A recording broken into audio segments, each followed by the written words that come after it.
In the Ten Commandments, Commandments 6, 7, 8, and 9 are the ones that prohibit acts of evil: murder, adultery, stealing, and perjury.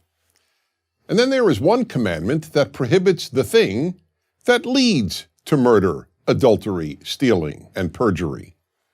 Which one is it? It's the last of the 10. Do not covet anything that belongs to others, not their spouse, their house, their servants, their animals, or any of their property. In order to understand this commandment and its unique significance, the first thing to understand is that this is the only one of the 10 Commandments that legislates thought. All the other commandments legislate behavior. In fact, of the 613 laws in the 5 books of Moses, virtually none prohibit thought. Why then does the 10 Commandments include a law that prohibits a thought? Because it is coveting that so often leads to evil. Or, to put it another way, coveting is what leads to violating the preceding 4 commandments, the ones against murder, adultery, stealing, and perjury. Think about it. Why do people do those things? In most instances, it's because they covet something that belongs to another person. Obviously, that is the reason people steal. Thieves covet their victim's property. But it is also the reason for many murders, and coveting is obviously the reason for adultery, wanting the spouse of another person. As for perjury, or bearing false witness in the language of the 10 Commandments, that is done in order to cover up all these other crimes that are caused by coveting.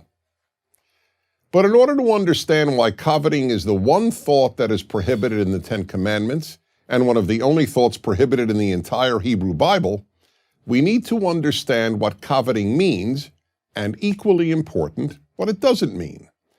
To covet is much more than to want.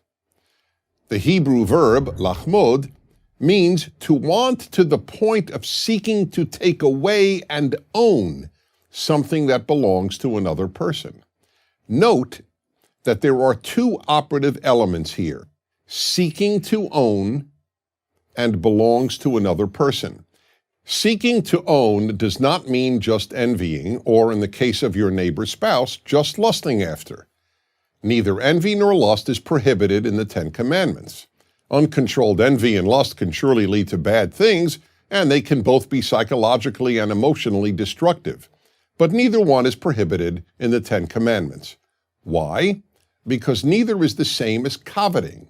It is coveting that almost inevitably leads to stealing, to adultery, and sometimes even to murder. Let me explain this in another way. The 10th commandment does not prohibit you from saying, "Wow, what a great house or car or spouse my neighbor has. I wish I had such a house or car or spouse."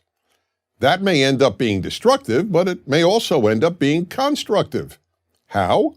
It may spur you to work harder and improve your life so that you can obtain a house or car or spouse like your neighbors. It is when you want and seek to gain possession of the specific house, car, or spouse that belongs to another that evil ensues, and that is what the 10th commandment prohibits. Therefore, one of these 10 commandments, these 10 basic rules of life, must be that we simply cannot allow ourselves to covet what belongs to our neighbor.